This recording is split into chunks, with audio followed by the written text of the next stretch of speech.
Of course, we started with a very beautiful song, Let It Be by the Beatles. So maybe the session will help us to let things be, and wisdom and the path and the answer will arise when we truly rest in the divine. So, this session, to set context, usually my sessions are divided into some time for contemplation, a little bit of self reflection, some talk, which will be a sharing from my end, and also some meditation. So it will be divided in different parts. So some part of it you'll be just listening, some part you'll be listening to yourself, some part you'll be meditating. Before we get into it, let us take some time to prepare our mind for a spiritual session. It's about the session will end by 9 India time. I know some Gaurav is saying that he has to leave at 8. That's fine. Maybe I will publish this recording later so you can catch up on the rest of it. So let's prepare ourselves for receiving whatever is meant to come for us today. And we've all come from different experiences today, different seasons. So let us just really let go of everything external and really come to the inner landscape. So let's prepare. You may keep your eyes open or closed.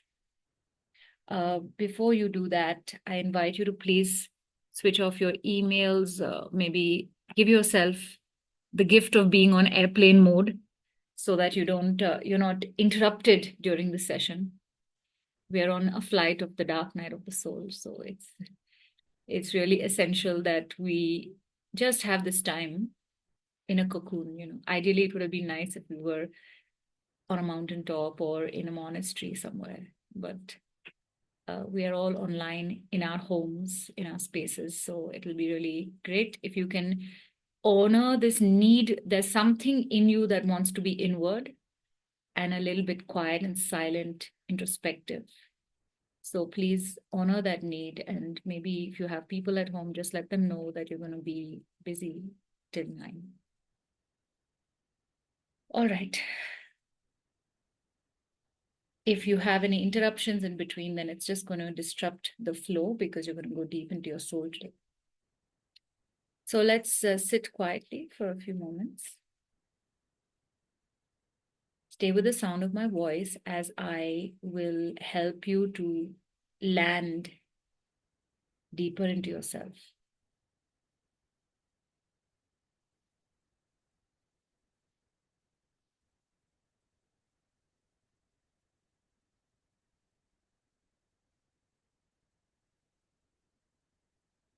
Let's start by placing one hand on the center of our chest, using the words of our great beloved master Thich Nhat Hanh, who says, "Darling, I'm here for you."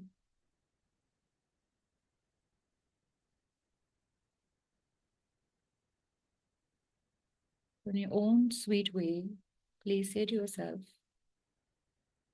"Darling, I am here for you."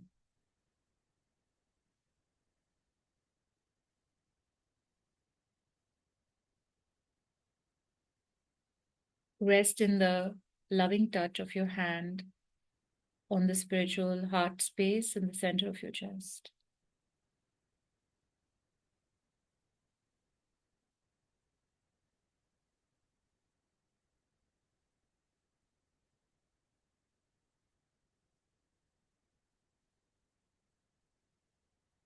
As you do so, you will notice that you will automatically start to slow down. Those of us who've been going 100 kilometers an hour, this is an opportunity to really pause, slow down, and take some spiritual rest.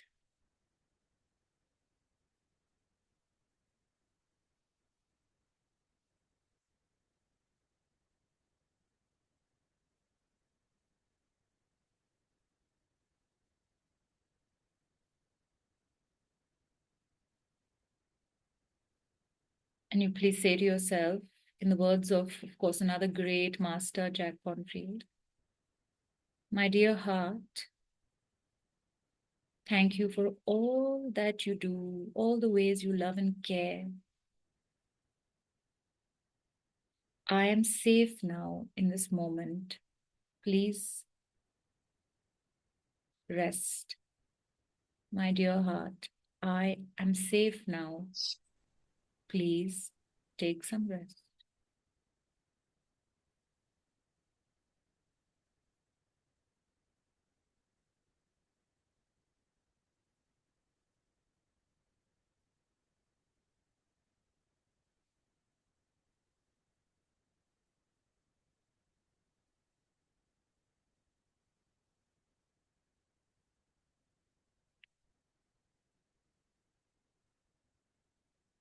Please notice that by now your breath will be slower.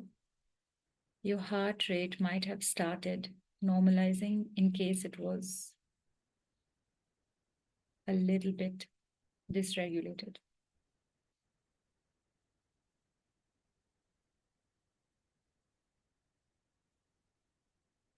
If you feel like, please enjoy 3 slow, deep breaths, which are cleansing, relaxing.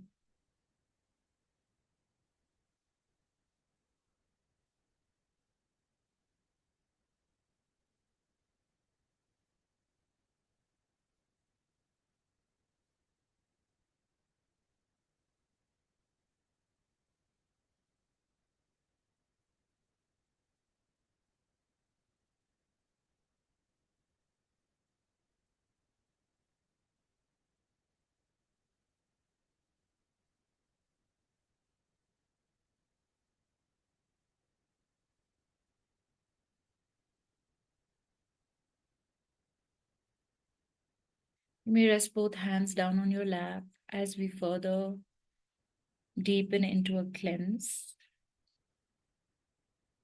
As I name each body part, please allow these parts of your body to completely unclench and relax. Sit back wherever you are. Just relax. Be comfortable. Relax your eyes, your forehead. Relax your cheeks, your jaws. Lighten the load that you are carrying.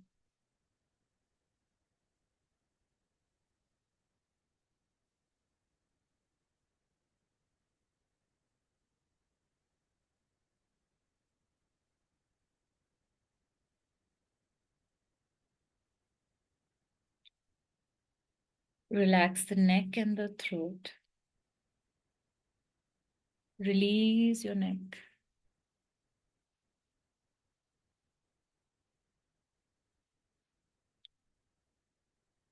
Tighten your shoulders, breathe into them, and as you exhale, relax.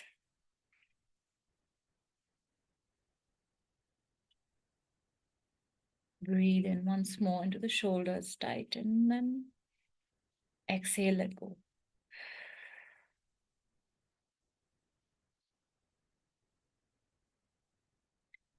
Relax the back. Relax your whole upper torso. Let all your worries and tensions of the external right now melt away. Just drop them like a hot potato. Today is not about the external, it is about something very special inside. So, for that, practice renunciation in this moment, completely detached from everything outside. And relax your body, relax your hands. Let the tension of the day slip away.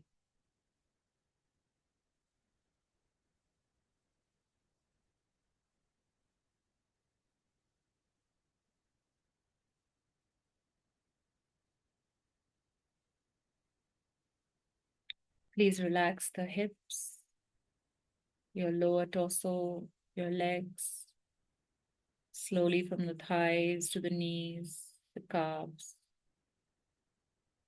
to the feet.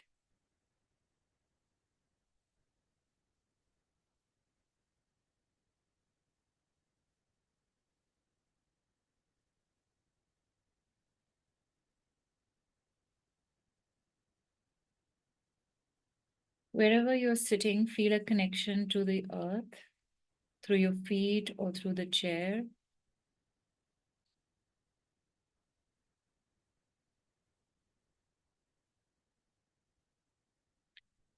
And please intend as well as visualize any energetic tension floating down into the earth, discharging as any black light. Wherever you feel it in your body, just visualize like a black liquid draining down into the earth, leaving your body from your feet all the way down.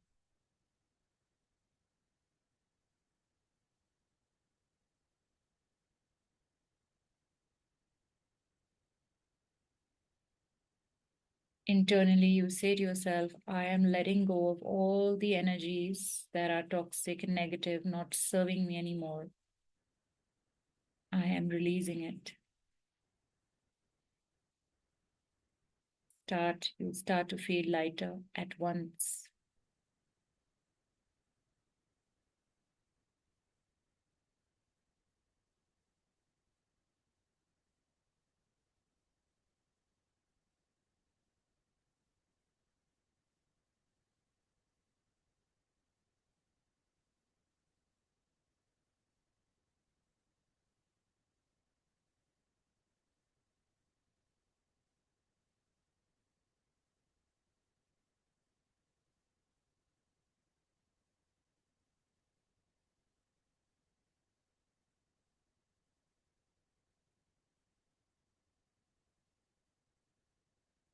Let all the dark energies leave you from the face, going down the upper torso, going down the lower torso, discharging through the earth.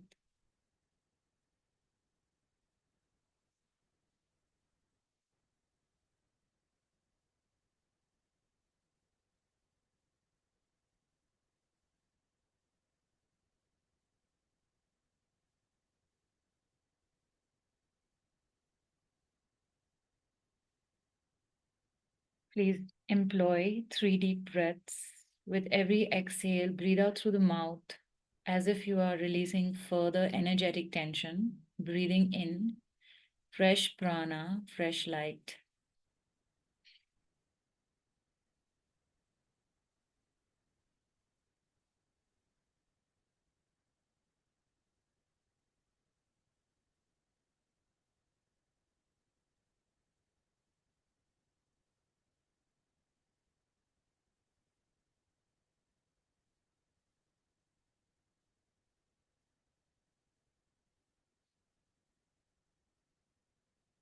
Let your breath come back to normal. Simply feel the crown chakra, top of the head, the entry point for great golden white light.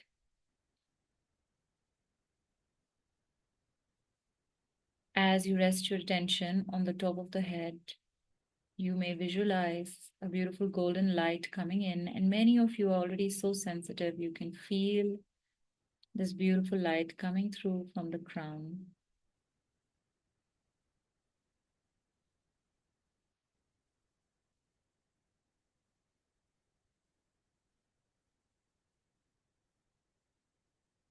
And let this cascade down your whole body, your whole aura, like a waterfall, soaking in this beautiful, divine, golden white light. Let a sense of peace of mind, heart, stillness also descend simultaneously as you make a connection with divine light.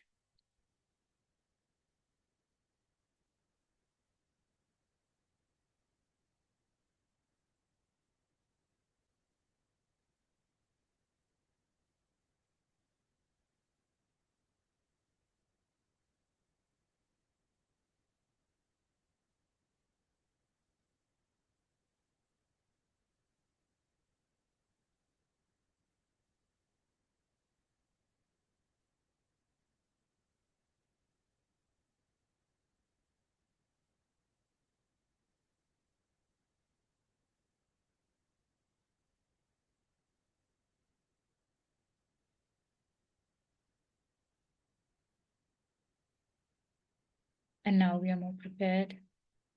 You may join your palms together at the heart center.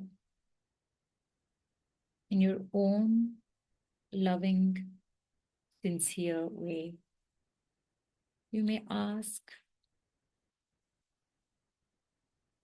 for the divine to be present here in your heart, in your being. May the blessings of grace of the divine descend upon all of us here today. May the blessings of great immeasurable light of the divine envelope us and take us out of any superficial paths that we're on.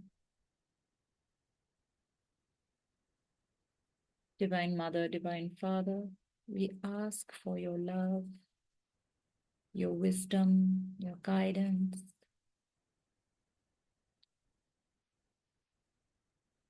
And the altar of our heart is open and ready to receive you. Please come. Invite the divine like you're inviting the beloved, one with lots of love, a lot of longing, a lot of sincerity.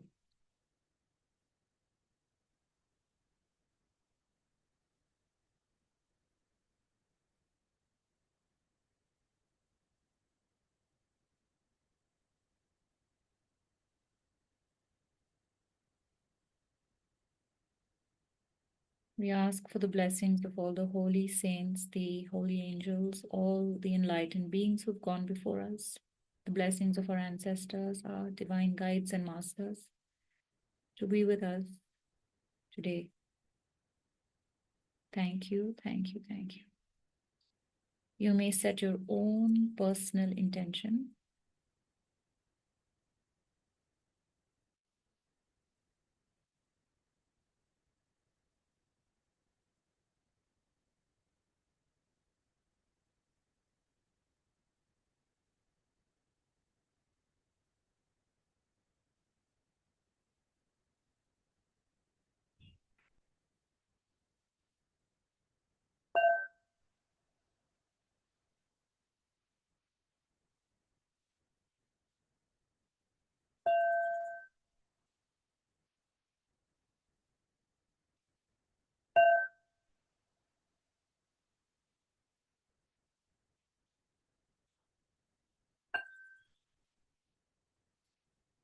I hope you feel more settled and present.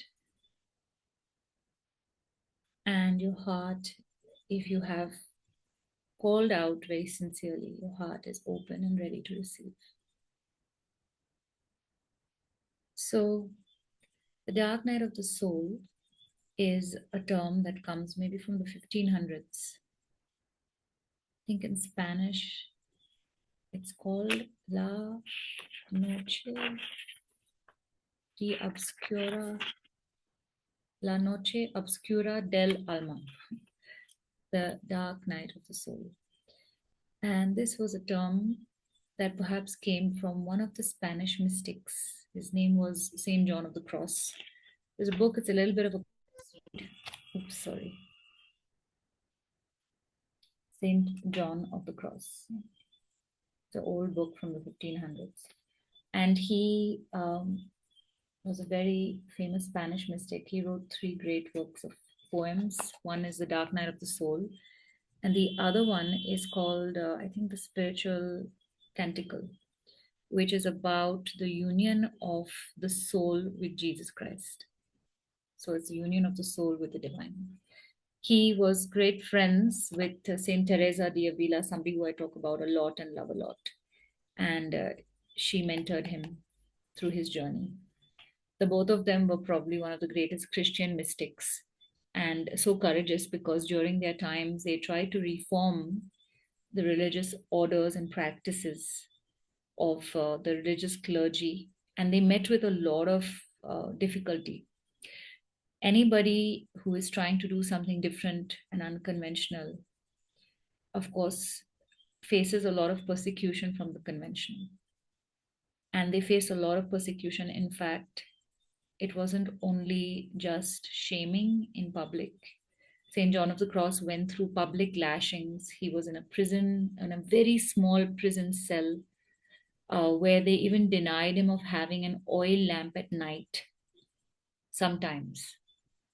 And finally, after many years, he managed to escape this prison. And now, St. John of the Cross and St. Teresa of Avila is considered to be one of the 37 doctors of prayer of the Roman Catholic Church. So, at one point of time, they were persecuted. Now they're revered and honored. So, I really admire their courage. What great mystics, to honor their truth. And that's one thing we can learn from them. Because when we're on the spiritual path, often you'll be challenged to live the convention or to honor your truth and be authentic to your soul. So, St. John of the Cross wrote a lot about the dark night, and many people have experienced a dark night. Of course, I think from the pandemic onwards, many of us in this world are also experiencing some kind of a dark night. There have been some saints, like there's, I think, St. Paul, who went through it for 45 years. So the length of the dark night could be short, could be long. Even our beloved Mother Teresa wrote in many of her letters of the darkness, the dark night of the soul, and the great many days of depression she faced. And it took her also many years. So this is not uncommon. Let us first consider this to be an auspicious phenomenon. If you are experiencing something, obviously, if this topic resonated with you, maybe in your life you're experiencing either some kind of disenchantment. When you get on the spiritual path, all the things that brought you great joy and excitement before suddenly seem meaningless to you. And some people go through almost like what is like a rebirthing process. So when their whole identity dies, the way they see the world dies, the way they experience fun, the way they experience relationships, the way they see their purpose. It's Parul can't hear me. Hi, Dr. Parul. Nice to see you. Everybody else is having that problem? I'll switch back to auto. Okay, Parul, just check everyone else can hear. I put it on another sound setting and I'll try to speak louder.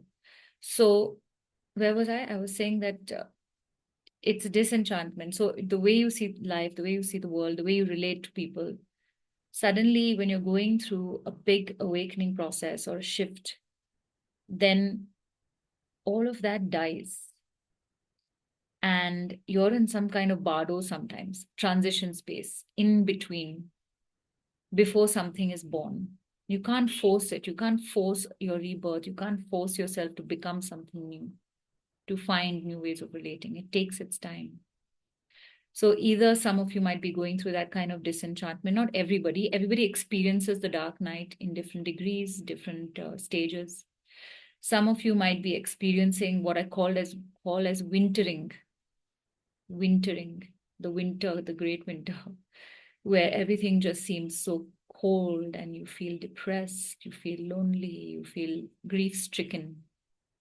Wintering can come about at any point in your life. Maybe you're going through a big transition, a midlife crisis, or maybe you're getting into the last phase of your life. And facing that has awakened some very big existential shifts inside of you. Very often people face the dark night when they have met with some kind of painful external experience. Very painful. Maybe somebody you know died. Maybe you had a breakup. Maybe a job you loved so much you were let go of very unceremoniously. Maybe you became bankrupt. Maybe you lost everything. Imagine Viktor Frankl. I'm sure his dark night was very catastrophic. I was very inspired reading his book, Man's Search for Meaning. In the concentration camps, he lost everything from his family, all his writings. And from that, from his great descent came a great ascent. and a great contribution to the world. He was the one who said, "He who has a why to live can overcome any how." And he came up with what's called as logotherapy to help people find a meaning. So the dark night is very auspicious because I think it is a time where people realize that everything external that they assumed would be bringing them joy. Can you give me some examples of that? What would that be for you? For some, it might be a career. For some, it might be designation. For some, it might be a fairy tale ending. Oh, I'm going to get married and then my dark night is over and I'm going to be so happy. Or for some, it might be, um, just exploring the world or having good job, having everything lined up, good bank account. Sometime back, someone came to my retreat and they said, you know what? I have everything. I'm not here because I am broken. Nothing's gone wrong in my life. I'm here because I have everything now. I have reached the great success in my career. I have enough of money, enough of fame. I have family. I have everything that I want. But still, something is missing. So it's not necessarily that you will meet with something that's broken or you're hurt. You might have got everything. I've had many people actually who've come to me like this. I am also a therapist. So over the years, I've met all kinds of people. I've met CEOs who've expressed this kind of darkness that they're experiencing. Why am I feeling this way? Why am I feeling like something is missing if I have everything? So this is where the descent starts. Either you're disenchanted or you've gone through some big spiritual awakening and you've died, like the Gaurav that was, or the Pami that was, or the Michelle was that was, is no more.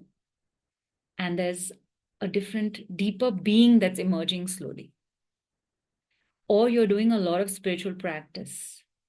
When you do a lot of spiritual practice, whether it's prayer or meditation or some kind of spiritual path, all of us are on different paths, a lot of purification starts to happen.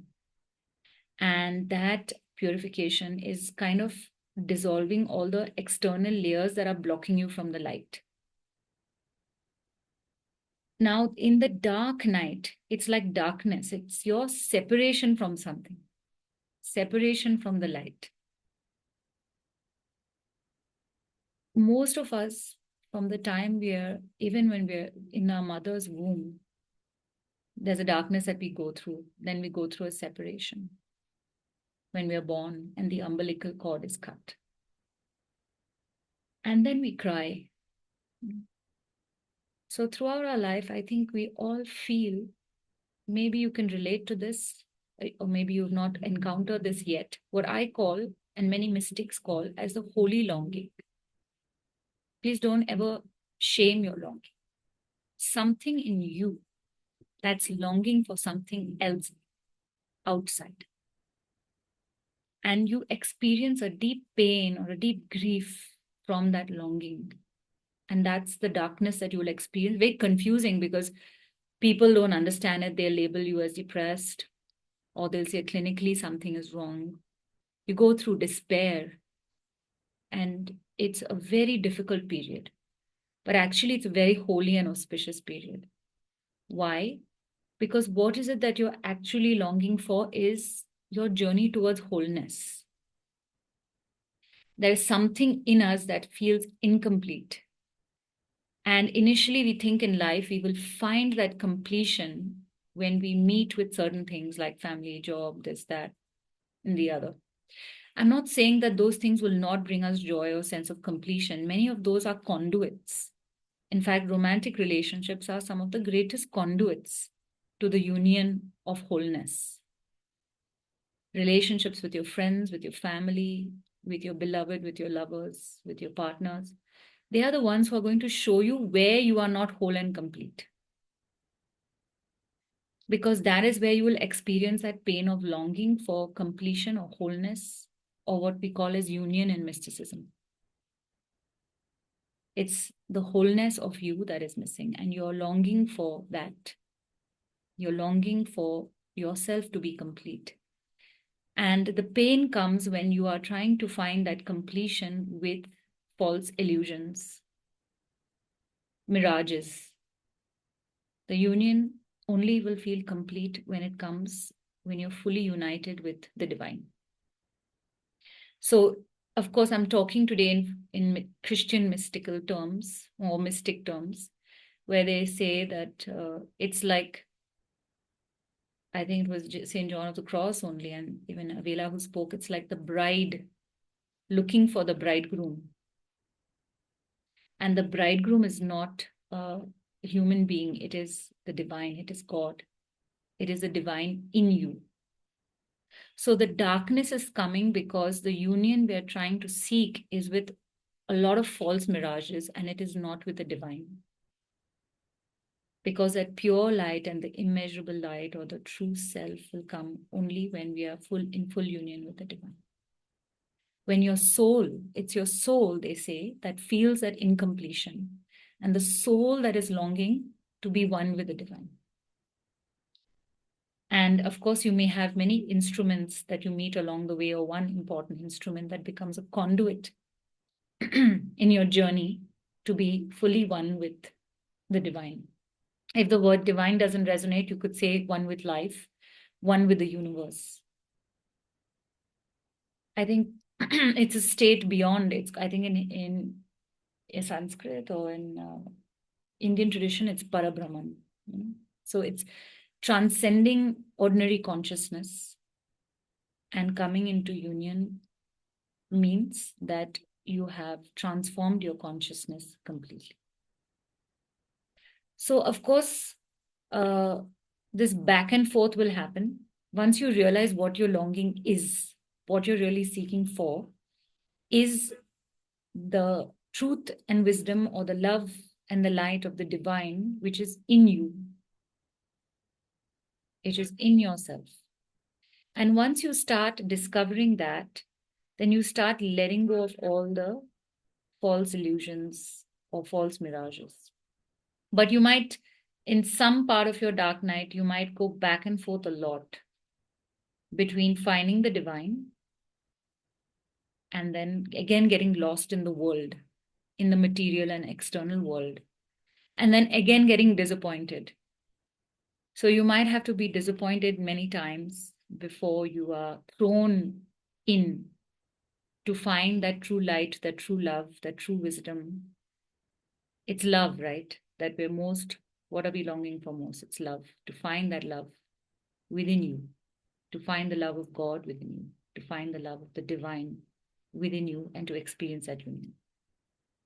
So, of course, some of you might touch it in bits, but in case you're at a stage in your dark night where you're so depressed, you're so anxious that even sitting in, and how do you do the union? Of course, it's through meditation and through prayers. Very few people might have these glimpses just through ordinary life, but it's through a lot of prayers. Through a lot of meditation. You start to peel off those layers, and I'll talk about that in a bit. But if you've not reached that advanced stage, if you're in a slightly beginner's stage where you're experiencing what I call as wintering, a lot of depression, a lot of loneliness, a lot of sadness, a lot of anxiety, and some people, in fact, they even express that in their dark night, they were confronted with a lot of physical ailments. So their body stopped working properly. They had anxiety attacks, or they had their physical body did not support them in many ways. So they kept getting sick.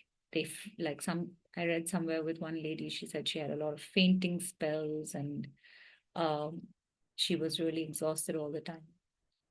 Now, if you're in that stage where any kind of sadhana or any kind of meditation is difficult for you, you start first with basic self-care. Basic self-care, which is, what are you trying to transcend? Know that when we say one with the divine, we are trying to transcend what some people call as an ego. My teacher recently used a better word, the thinking mind. Or my yoga teacher, I like what she says, the lower thinking mind. Your darkness will only increase if you live in this room of the lower thinking mind? If you're constantly stuck there? Are you able to hear me? My internet is going up and down. Let me just have a backup.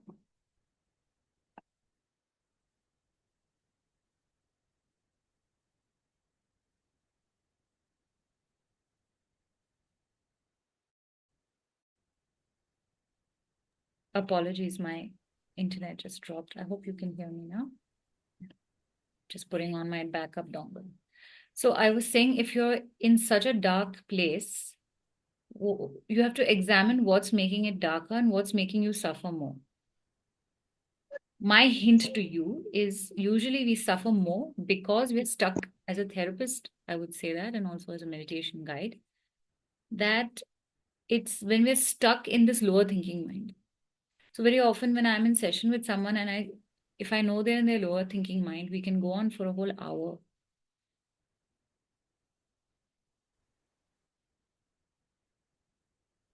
Hello, can you hear me?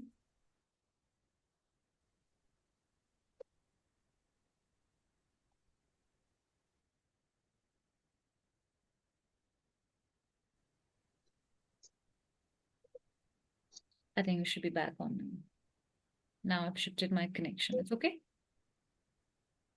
So I was saying that even as a therapist, I would say that if I'm with someone in session and if they're in their lower thinking mind, and if we stay in that lower thinking mind, then we'll be imprisoned. And then I can see the client suffer more and more. And you know it, right? Have you ever had those days where you're trying to think your feelings away, or you're trying to solve a problem and you're trying to get somewhere and nothing is working? Yeah. And in fact, you just start feeling worse. Have you ever had a session where you've spoken to somebody, a friend or a therapist or somebody, and even after talking to them, you started feeling worse? Why? Because you were talking from your lower thinking mind. Because you were speaking and processing from your lower thinking mind. So if you're stuck in this kind of loop, remember the first step you have to do urgently and swiftly is to get yourself out of the lower thinking mind.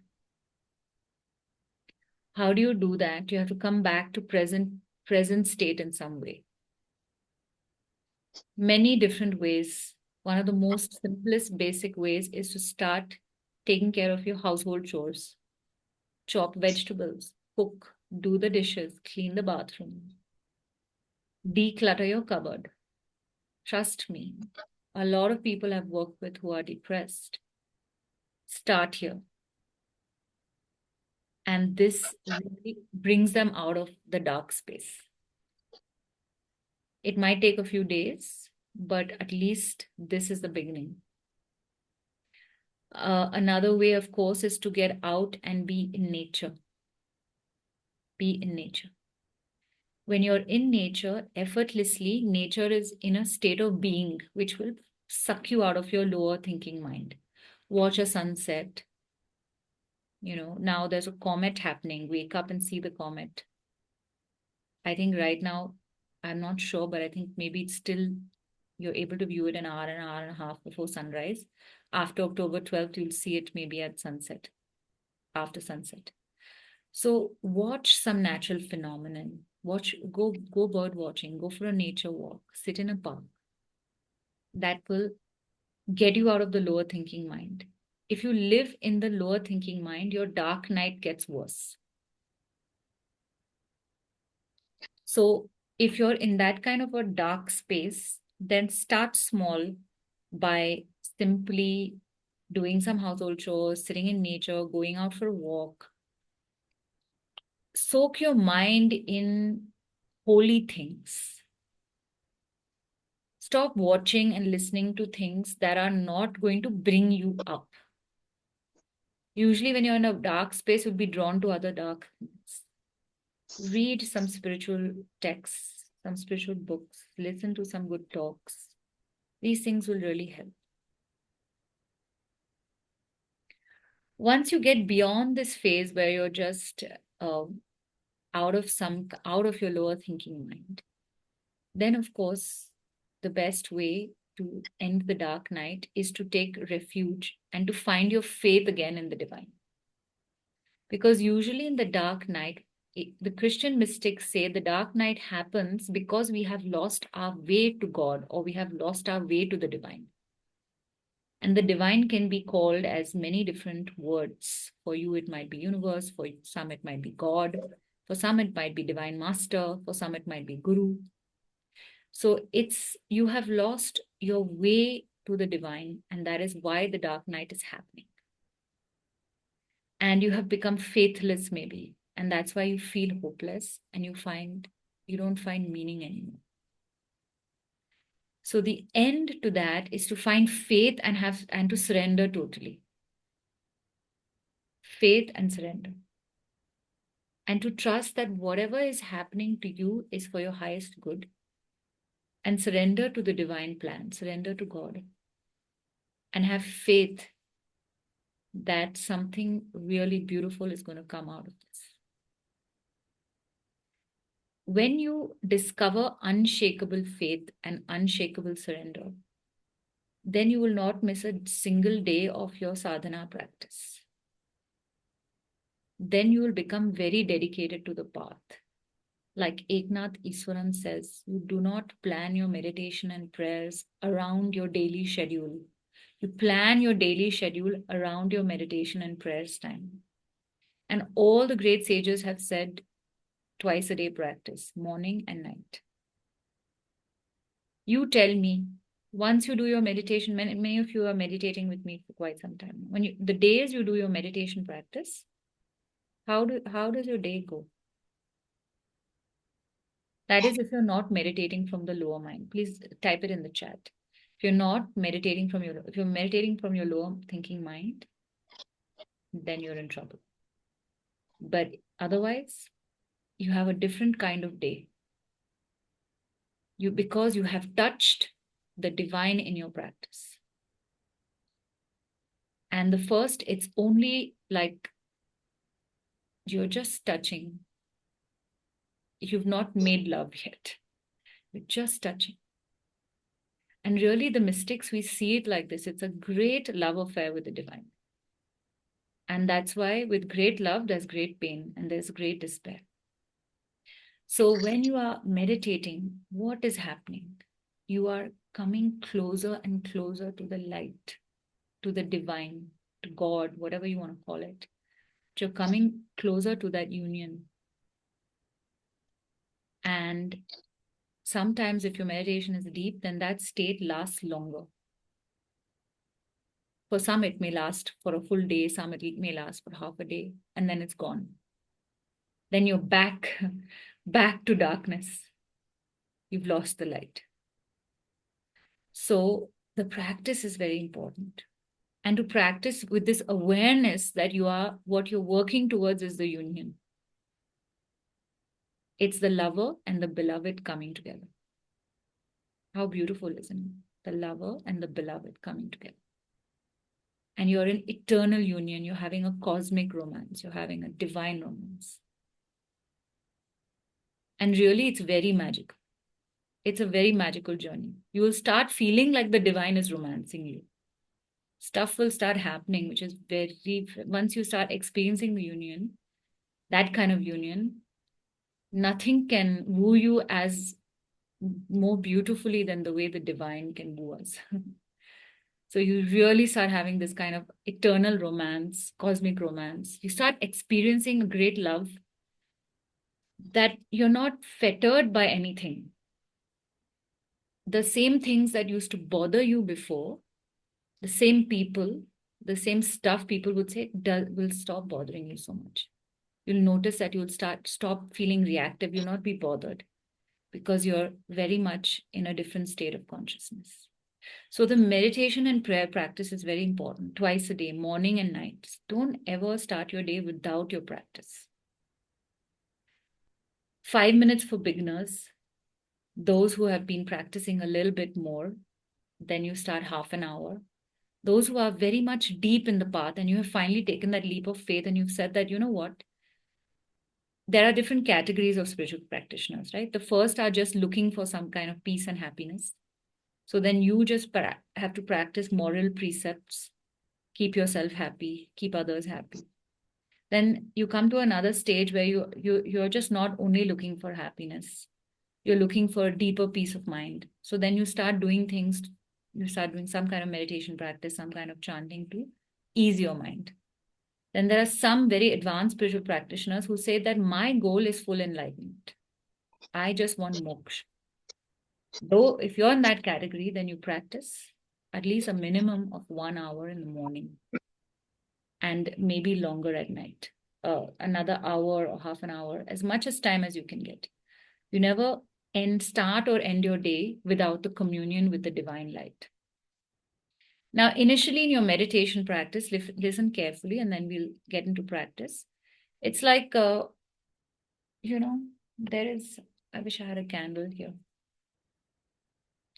Let me give me a moment to explain to you how to get closer to the light.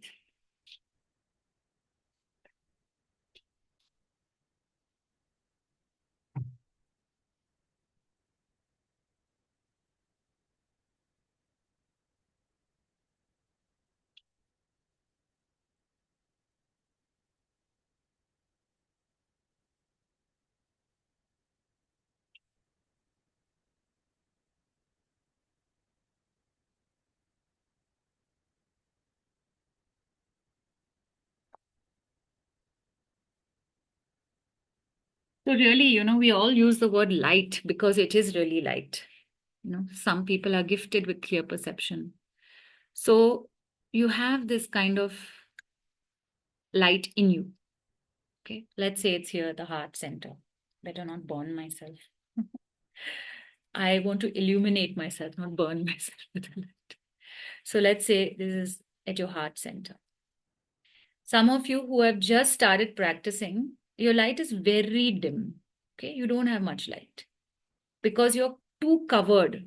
You're very covered like this. Can you see the light? No. Because there are too many layers in front of you. Too many of your own layers which have to start melting away.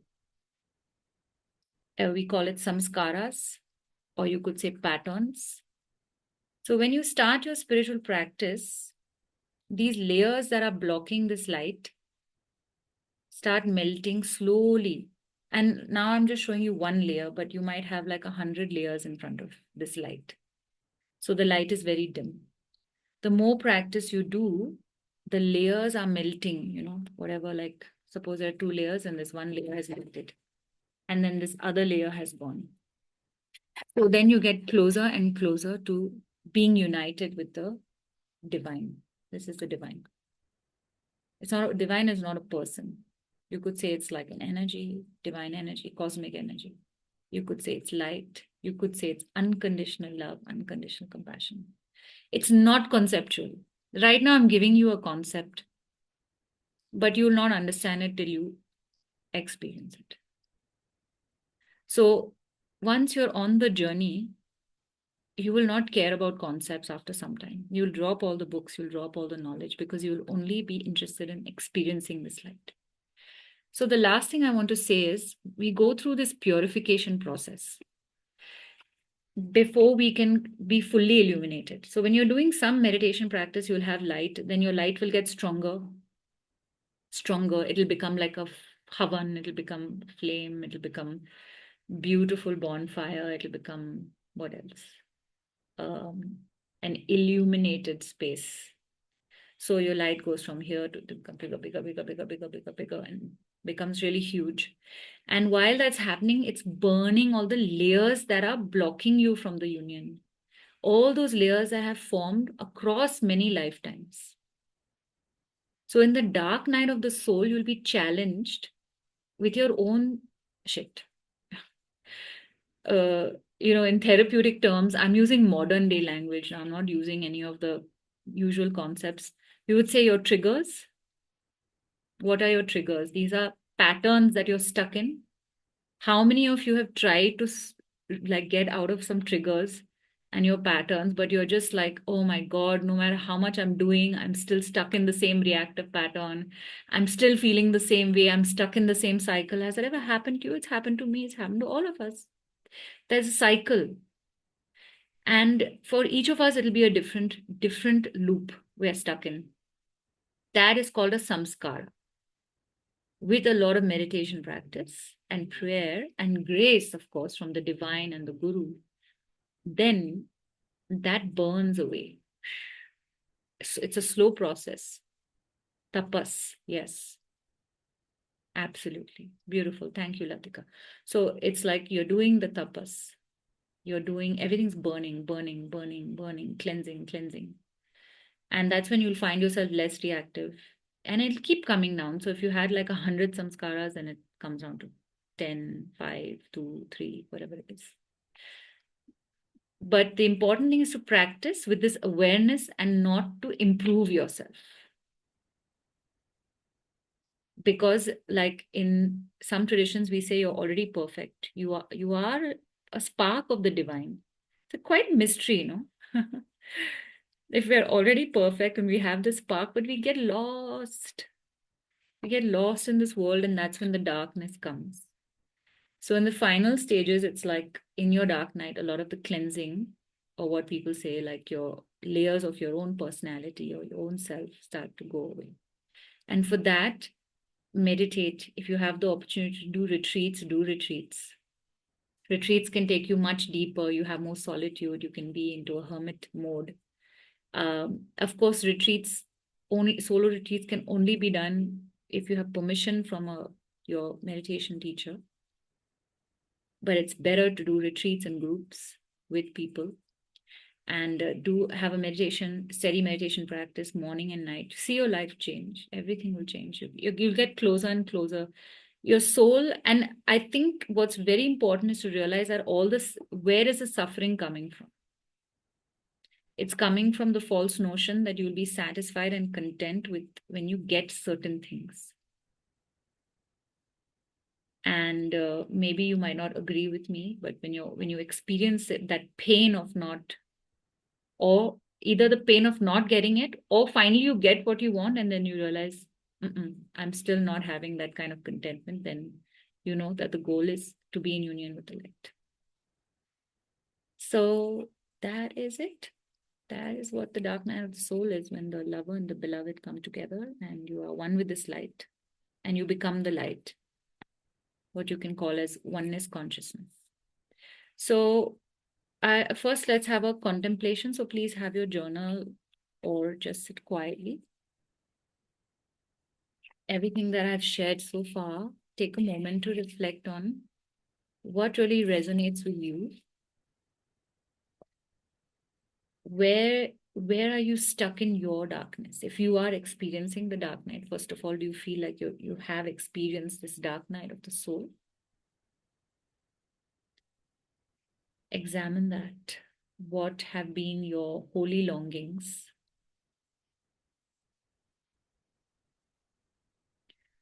Even if you examine it deeply, I keep asking people, okay, fine, you want to travel. What will you get when you travel? What will you feel when you get what you need? I will feel peaceful. I will feel happy. So that is not very far away. You don't have to spend 5 lakhs to get that. It's right here. And I will show you how to experience it. So what are your holy longings? And what is your deepest longing? What Contemplate on what makes your darkness worse. Like I said, being stuck in the lower thinking mind, running after false mirages, false sense of self, false sense of security.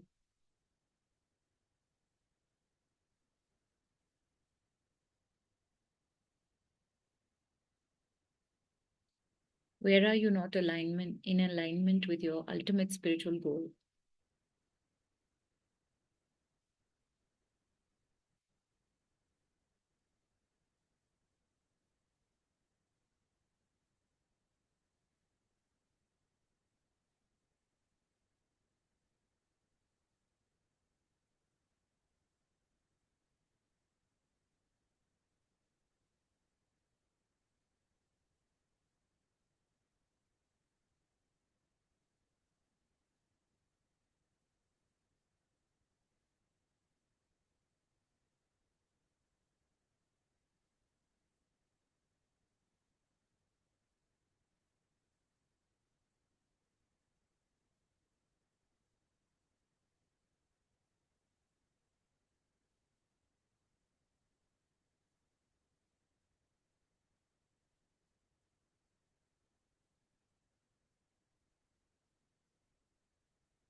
Baljit is asking, what is the lower thinking mind? The lower thinking mind is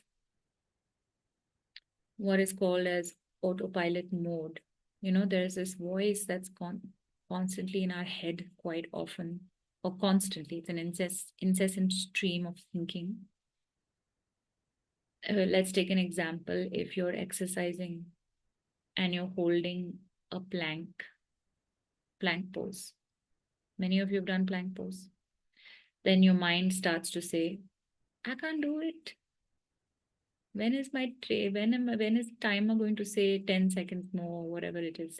It is terrible. It's hurting. Oh my God, it's terrible.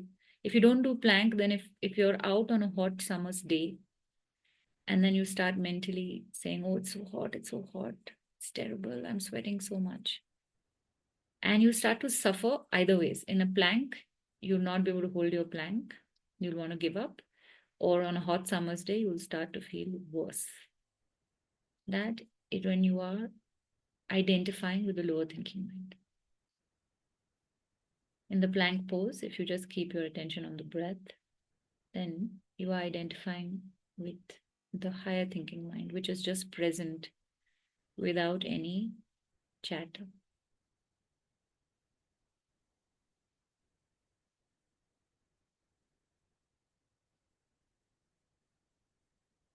Just present.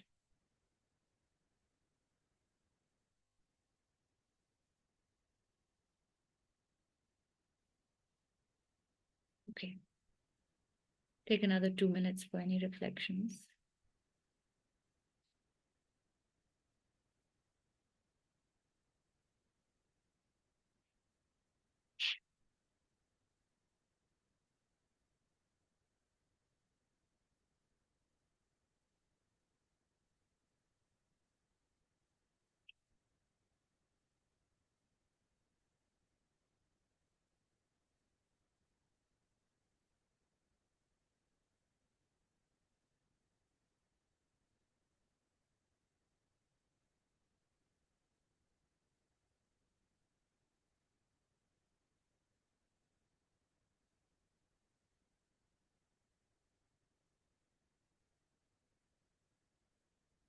This is the greatest love affair you could ever experience.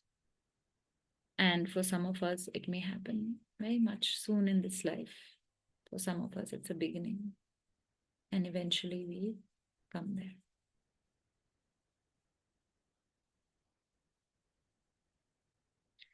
On lower thinking mind, what did you mean when you said, when you meditate from lower thinking mind, chatter does come occasionally, attempts to meditate, I guess. Yeah.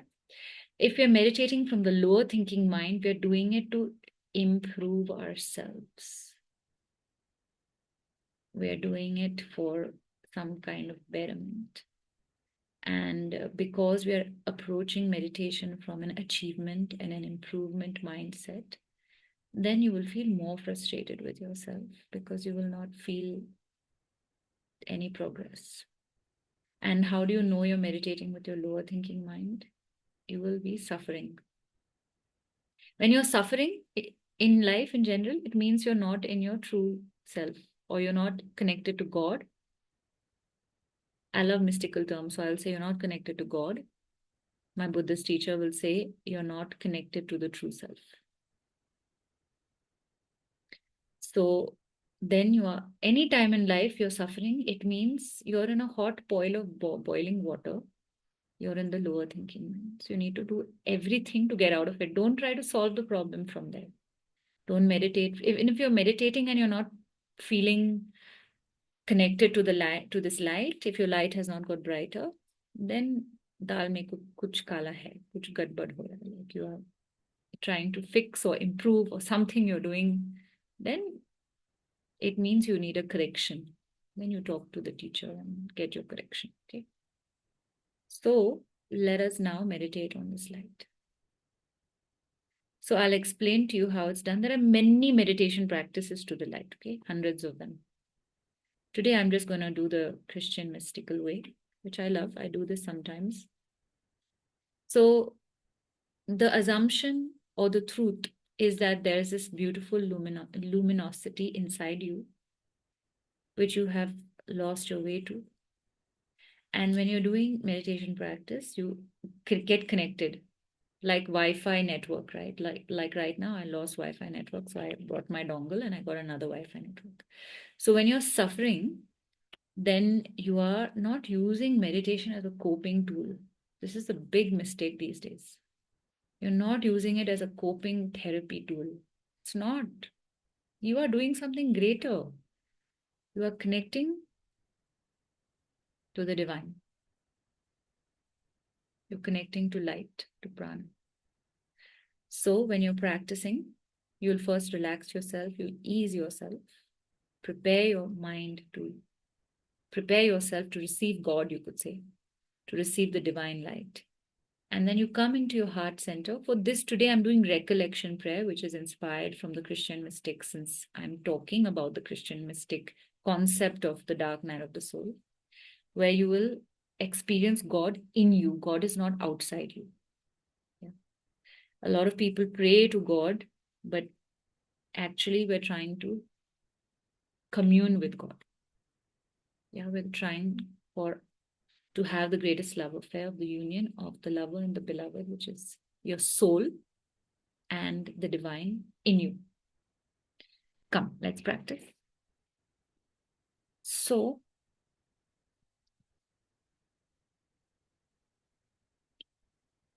those of you who've been meditating, maybe for you it'll be quite effortless. If you're very new to meditation, then be easy on yourself today. Don't feel like you have to get it. Even if the seed of what I'm saying has gone into your consciousness, that in itself will benefit you at some point in your life. Okay.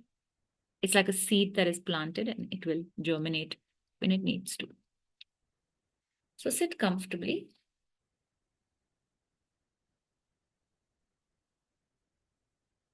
And let us tend to our holy longing,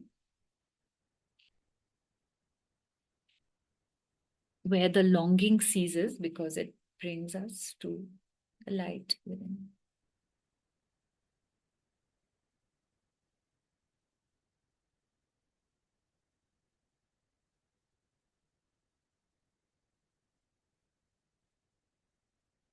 Sit in a way that supports you, usually the back straight, spine straight, back relaxed is a good posture. And keep your hands open today on your lap or your thighs.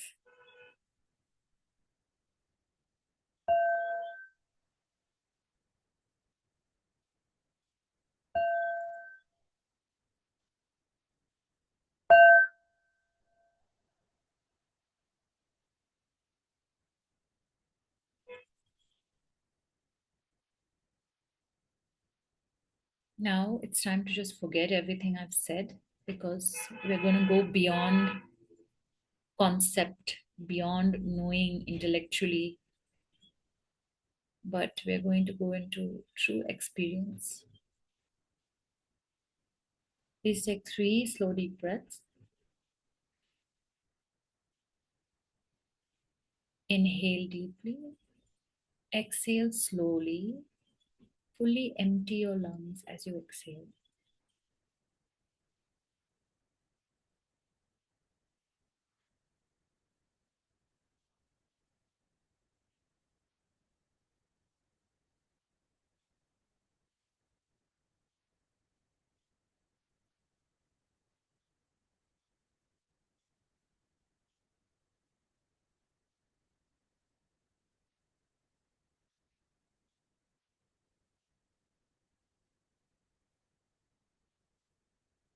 Let yourself come back to regular breathing. Very silently in your mind, in your heart, offer gratitude for whatever has resonated in the teaching today. Offer gratitude for any dark night you may have experienced, because it is auspicious. It's bringing you closer to the truth.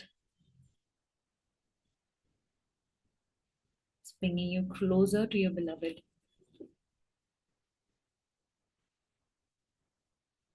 So if you've had a longing, remember it's a holy longing and it's very auspicious. Don't condemn it, don't shame it. honor it, respect it, offer gratitude for it.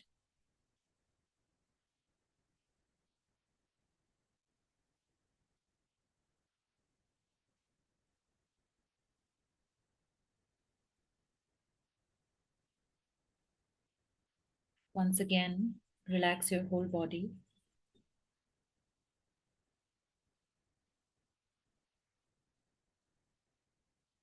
Any places there is tension, relax, especially relax your eyes. Then you will not be bothered by incessant thoughts if your eyes are relaxed. Relax the shoulders.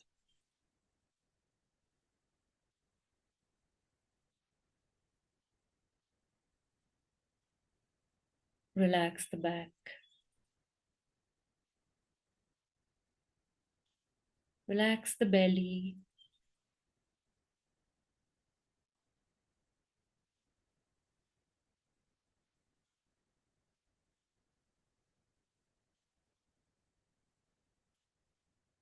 Relax your legs, your toes.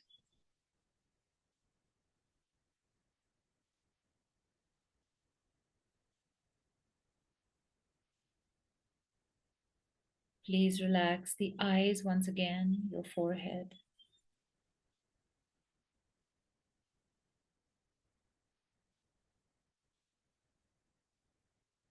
Whisper to yourself to take it easy and to relax so that you don't approach the meditation with a fixing, improvement, or achievement mindset. Very sweetly whisper to yourself, relax, be easy, let go, surrender, surrender, surrender.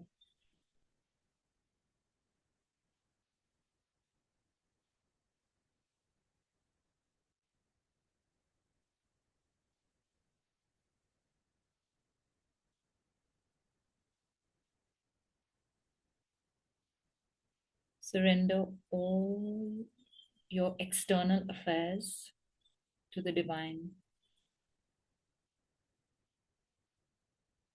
so you can just focus on union with the divine.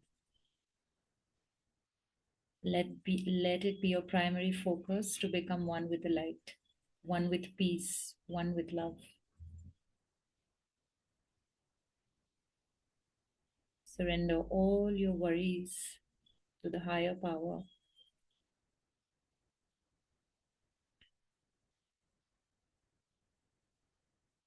And please bring your attention back. Call your attention back from wherever it is wandering. If it's ruminating about work, about your day, about a person, about a fight, all your energy is going there. Call your energy back to yourself in this moment.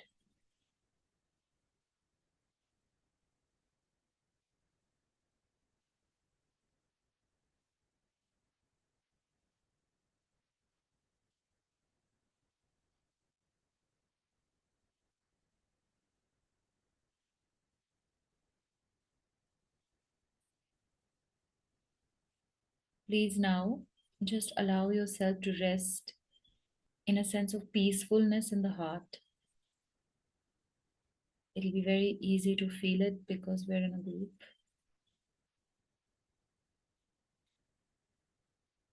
Or you could say, rest in the feeling of God in your heart, feeling of being united with the divine in your own heart, center of the chest, or being united with a flame of light in the center of your chest. Do not visualize, just feel a sense of lightness, a sense of love, a sense of peacefulness in your heart center. And just rest here. This is called recollection meditation. You're recollecting your own divine nature in the heart center.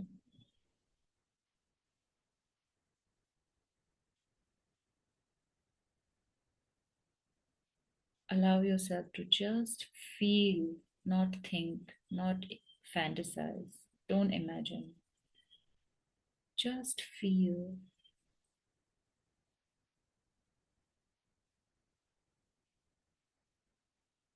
Maybe some steadiness in the chest, or peacefulness, or lightness, or just love,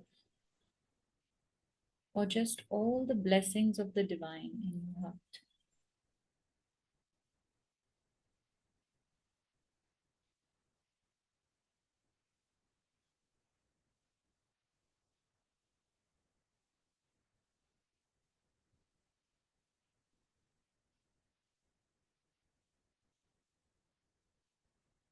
And stay here.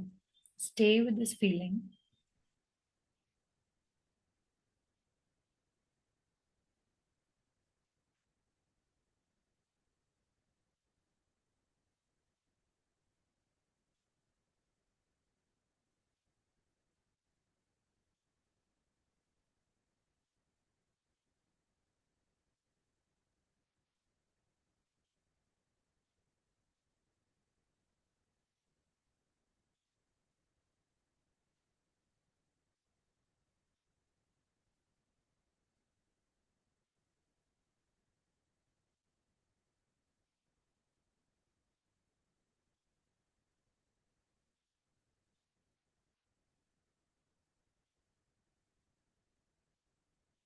You can simultaneously just feel your breathing in the center of your chest.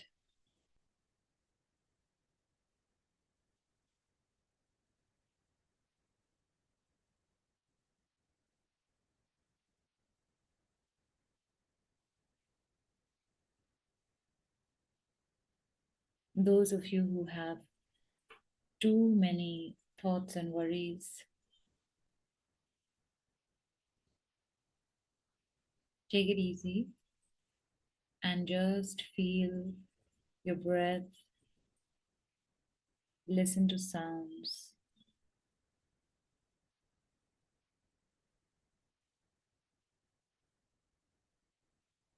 Many of you today, I'm certain, can touch the peace of God in your heart. The peace of God is in your heart. Just be here. Meet me there. Let us all meet together with the peace and love of God in the heart. I will find myself there. I will find you there. We will all be here together. Experience this peacefulness, this oneness.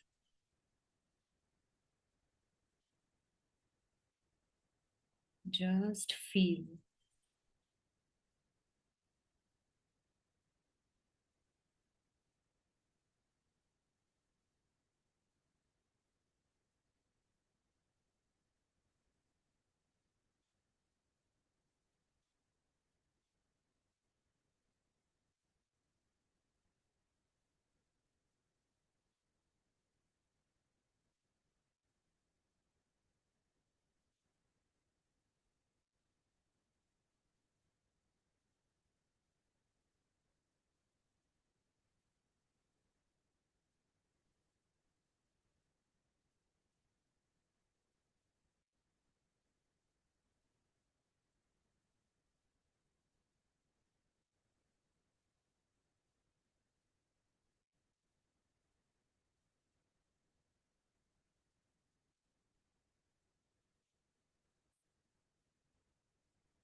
Stay here.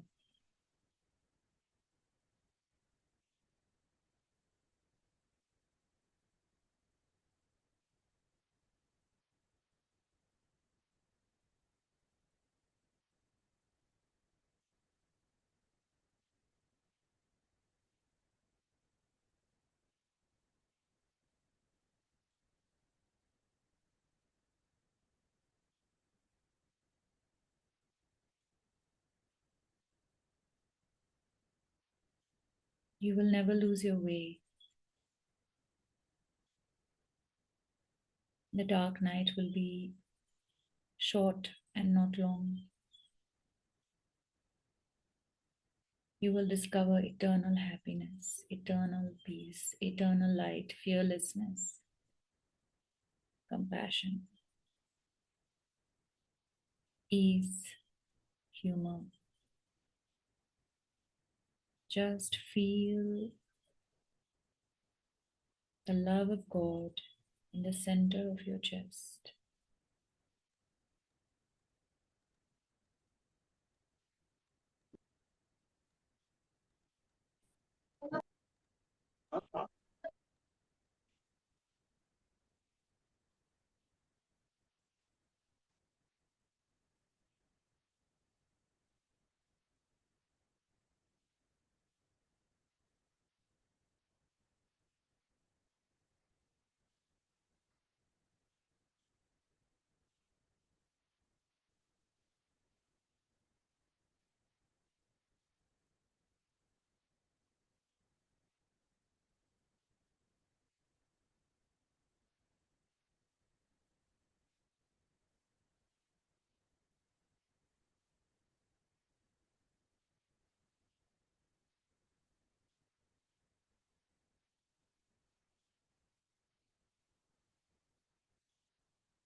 And even though the bell has rung, it does not mean that the meditation is over. You can stay in the state of union, keep your eyes open, and feel this union in your heart.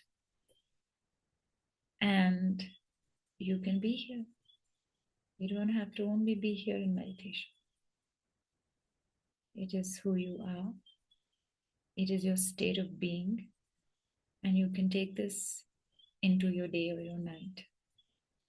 As Thomas Merton said, and I often quote, every hour of every day, if you all you did was bring your attention back to the heart center, you'll be very well employed. So whenever you lose your way and you start to suffer, remember, come back to presence. Find your way to presence, to peace, to love, compassion, through the wisdom of the heart. Find your way to God from your heart center. There was a time that I would really thirst to go on many pilgrimages, not pilgrimages, but visit this site and that site. And then after some point, I just got fed up. I said, I don't need to be wandering anywhere else. I can be wherever I am and find the divine, find the temple, find the church, find the Gurudwara right here.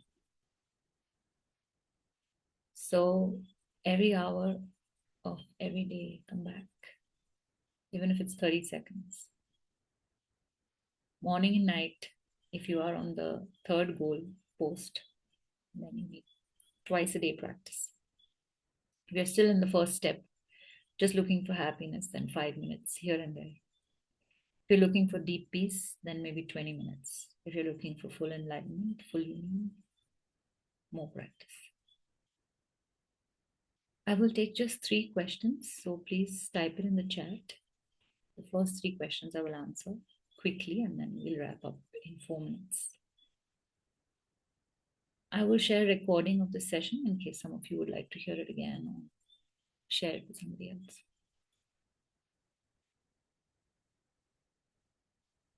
Do let me know how it was for you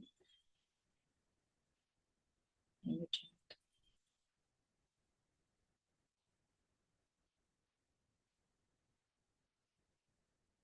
Notice how you sleep tonight, how you begin your day tonight. You'll be living in what Jesus would say in the mansion. You won't be living in the attic, you'll be in the mansion, the palace, garden of roses, garden of paradise.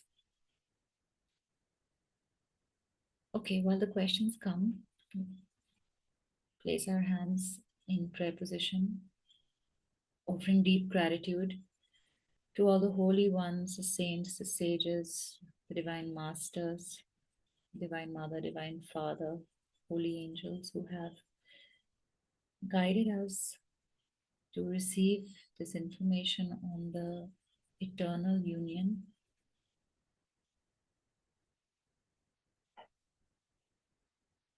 to save us from taking refuge in the wrong places that only bring us pain. Thank you for teaching us how to take our longing to safe refuges of spiritual wisdom, faith, surrender, meditation, and prayer, and a community. And may this awareness stay with us so that whenever we lose our way in the lower thinking mind, lower states of consciousness, we know how to find our way back to this divine sanctuary, resting in us.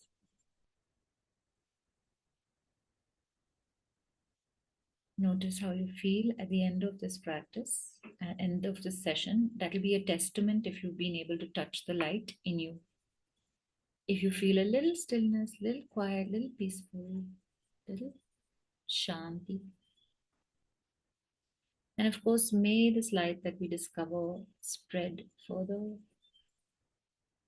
May all beings be happy and peaceful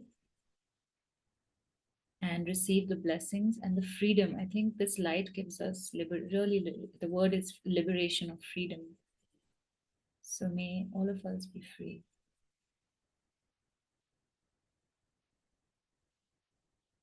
And may the dark nights be shorter and auspicious with lesser suffering as we swiftly move to the light. Okay, thank you very much. I take it there are no questions, which means that we have really connected to the light. We are beyond concepts, beyond the books. We were all on the right aircraft then. The plane to moksha. Okay, thank you very much. It's way past my bedtime or close to my bedtime. Lots of love to all of you. And yeah, thank you for your gratitude and your love. I feel it in my heart. Thank you so much for your presence. It was deeply felt by all of us. And even though we were online, I really felt all of you together in our heart space. Bye. Ciao, ciao. I will share this recording. Yes. Okay. Bye. Lots of love.